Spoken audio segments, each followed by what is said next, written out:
Today's video is regarding HP OfficeJet 3831 all-in-one printer. I'm going to show you how to replace the ink cartridges.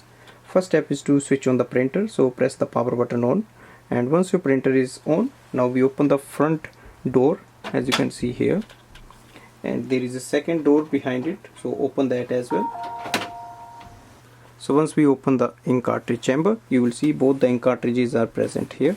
So press it down and it will unlock, and then you can take them out.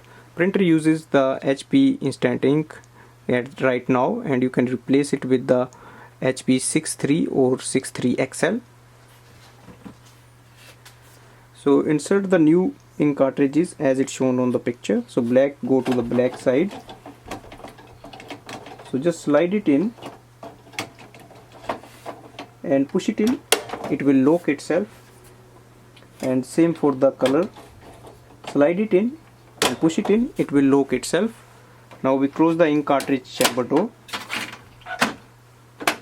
and check on the display panel.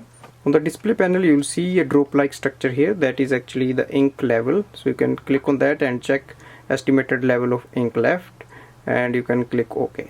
It is possible your printer prints a printer alignment page, and if it prints that, you just have to scan that on the top scanner. Thanks for watching.